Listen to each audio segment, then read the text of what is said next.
Dünyanın nefis yemekleri mutfağına hoş geldiniz. Tarifim için tencerenin içine 2 yemek kaşığı sıvı yağ ekledim.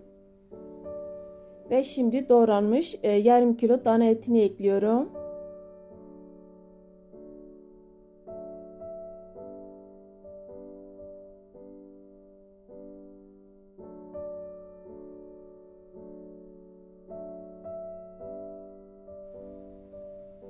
Eti arada bir karıştırarak kendi suyunda önce pişireceğim.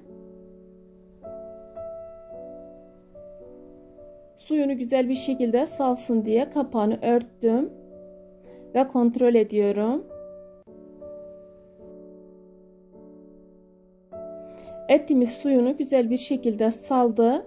Şimdi suyunu çekene kadar arada bir karıştırarak pişireceğim.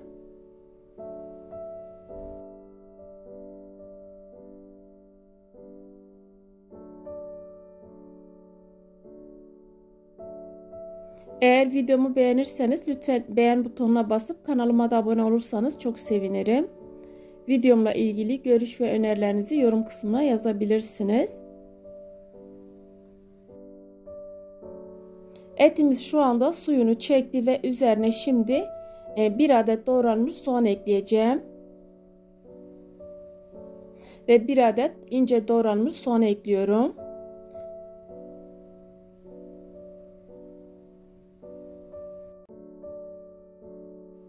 Şimdi soğanla beraber karıştırarak biraz daha pişiriyorum.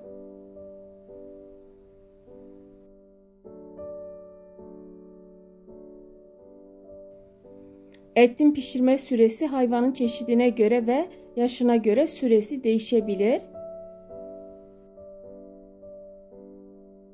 Onun için eti pişirme süresinde kontrol etmekte fayda vardır.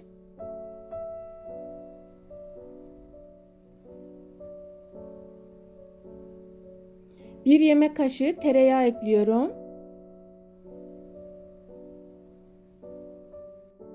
Eğer yağlı bir etse o zaman tereyağı eklemeye gerek yok. 1 yemek kaşığı karışık salça ekliyorum. Sadece biber veya sadece domates de ekleyebilirsiniz.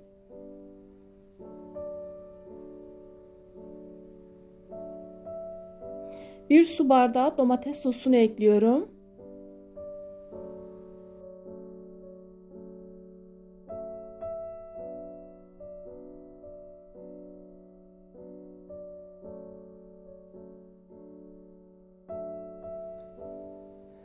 Üç diş sarımsak ekliyorum. Sarımsağı rendeleyerek de ekleyebilirsiniz.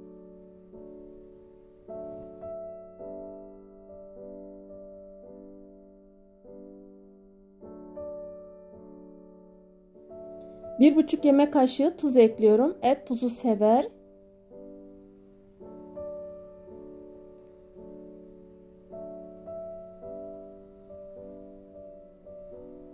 Yarım tatlı kaşığı karabiber. Yarım tatlı kaşığı kırmızı toz biber.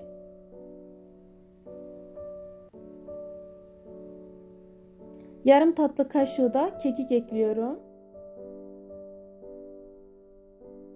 Kekik ette güzel bir aroma verip etin yoğunluğunu alıyor. Onun için etlerde genelde kekik kullanmayı tercih ediyorum.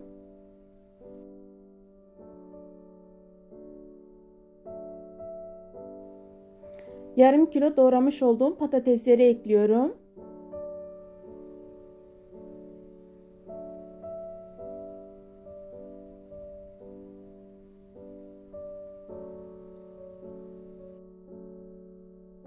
Üç adet doğranmış yeşil biber ve birkaç adet de arpacık soğan ekliyorum.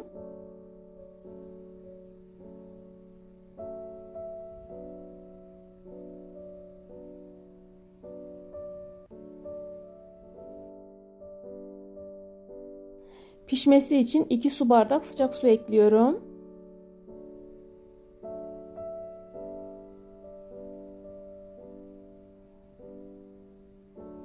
Eğer su miktarı az geliyorsa biraz daha ekleyebilirsiniz.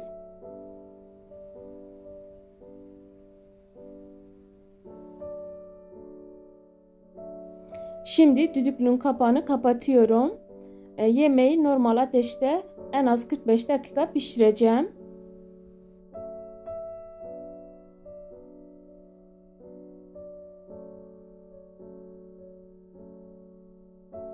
Yemeğimiz 45 dakikada güzel bir şekilde pişti ve şimdi servis tabağına alacağım. Deneyen herkese şimdiden afiyet olsun. Yemeği servis tabağına aldım ve inanılmaz derecede lezzetli görünüyor.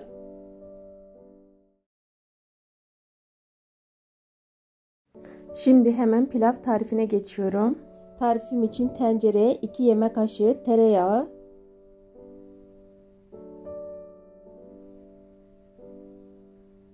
ve 2 yemek kaşığı sıvı yağ ekliyorum.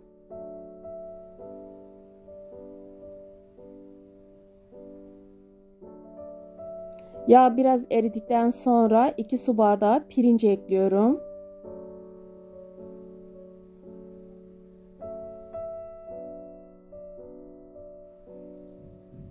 Bir tatlı kaşığı kadar tuz ekliyorum. Tuz miktarını damak tadınıza göre ayarlayabilirsiniz. Pirincin rengi dönene kadar kavuruyorum.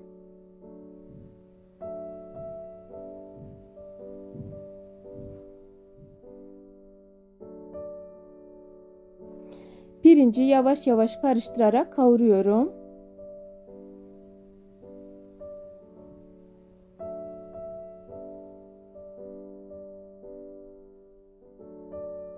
İki buçuk su bardağı sıcak su ekliyorum. Suyu kontrollü bir şekilde ekliyorum.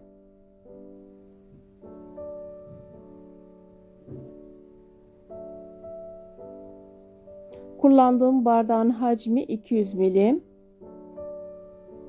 Yani günlük kullandığımız klasik bardaklara denk geliyor.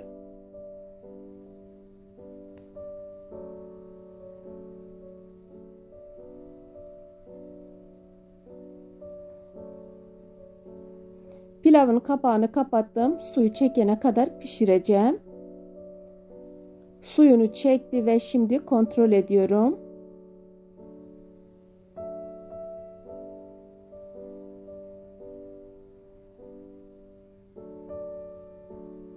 Tencerenin üzerini havlu kağıtla kapatıyorum. Bu şekilde 10 dakika dinlendireceğim.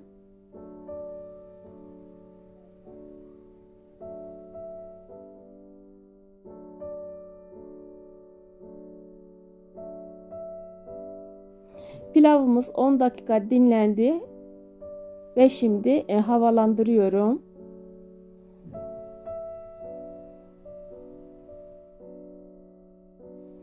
Tane tane lezzetli bir pilav.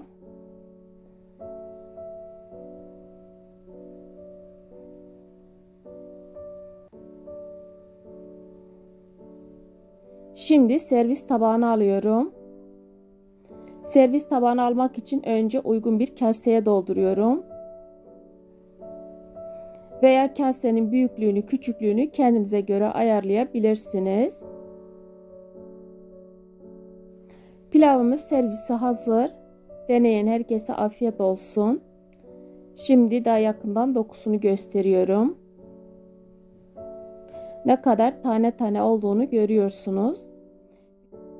Pilavdan sonra menünün tatlı tarifine geçiyorum. Tarifim için uygun bir kaba 2 adet yumurta,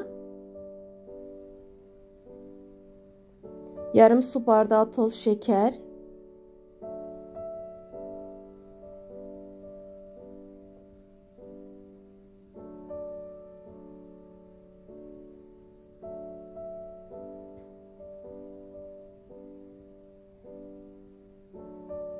yarım su bardağı süt, yarım su bardağı sıvı yağ,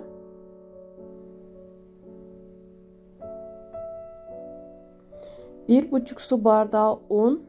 Unu eleyerek ekliyorum.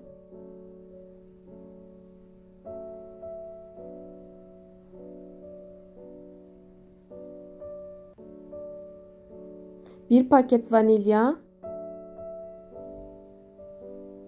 ve ve 1 paket kabartma tozu kullanıyorum.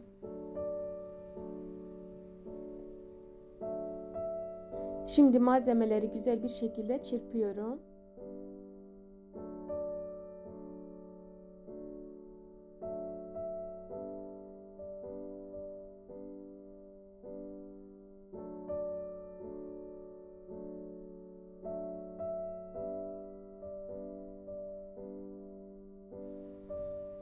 Malzemeleri güzel bir şekilde çırptıktan sonra tart kalıbını çok az yağlıyorum. Her yerini çok az yağlıyorum. Kek hamurunu tart kalıbına ekliyorum.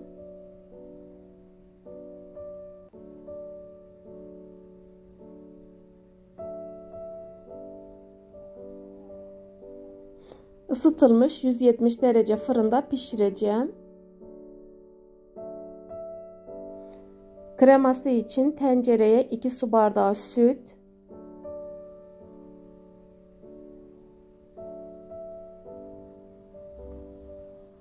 2 yemek kaşığı toz şeker, 2 yemek kaşığı mısır nişastası ve 2 yemek kaşığı kakao ekliyorum. Şimdi malzemeleri çırpıyorum.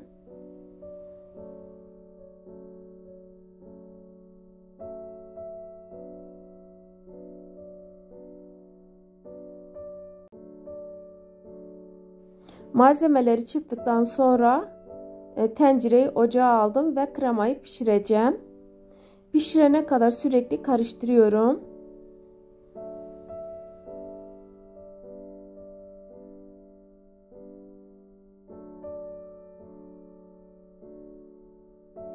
Krema kaynamaya başladı. 2-3 dakika kaynatıp ocaktan alacağım.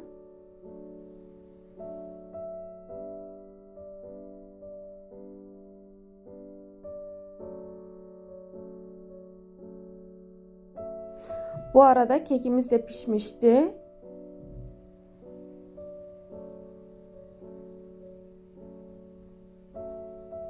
Şimdi keki uygun bir tepsiye alıyorum. Ve kremayı kekin üzerine döküyorum. Kremayı döktükten sonra üstünü düzelteceğim. Şimdi üstünü düzeltiyorum. Kremayı her tarafına yayıyorum. Kekin üstünü de beyaz bir kremayla bu şekilde süslüyorum. Dilediğiniz malzemeyle süsleyebilirsiniz. Şöyle bir örümcek ağı görüntüsünü veriyorum.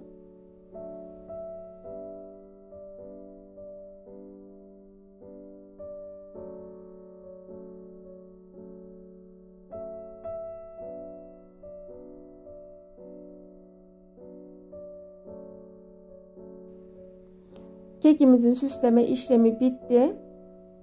Keki dolaba koymayacağım. Üzerindeki krema yumuşak kalacak. Tatlı niyetine tüketebileceğiniz harika bir kek oldu.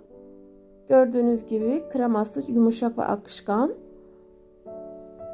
Şimdi sizler için servis tabağına alıyorum.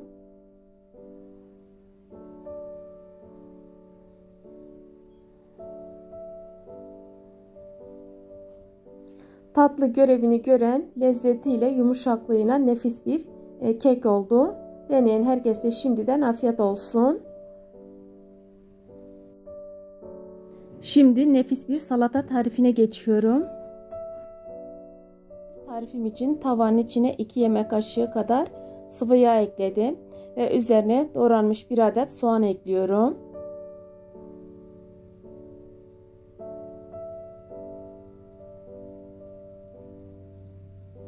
3 diş sarımsak ekliyorum. Sarımsağı rendeleyerek de ekleyebilirsiniz.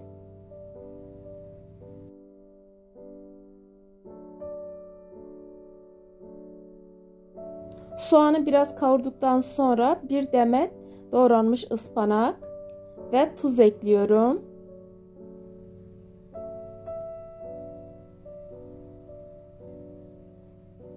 Ispanağı kapağını kapattım. Biraz kavuracağım.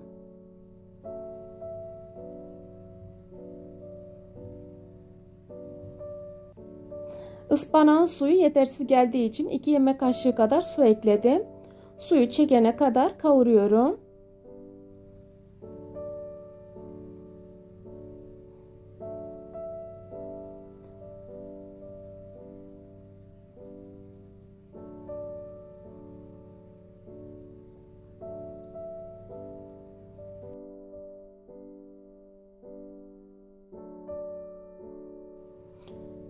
Ispanak biraz yumuşadı. Artık kapağını kapatmadan suyunu çekene kadar kavuracağım.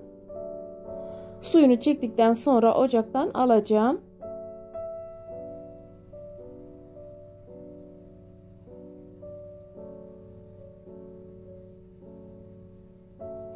Ispanağı kavurdum. Uygun bir kabın içine alıyorum. İnanılmaz derecede lezzetli bir meze olacak. Salata da diyebiliriz.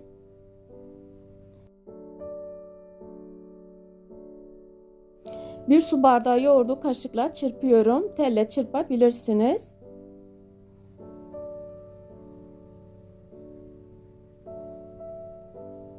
Yoğurdu güzel bir şekilde çırptıktan sonra ıspanağın üzerine ekliyorum.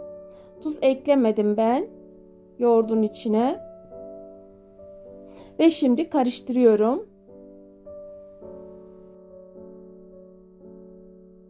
Her öğün yemeklerin yanında veya ara öğünlerde tüketebileceğiniz nefis bir salata tarifi.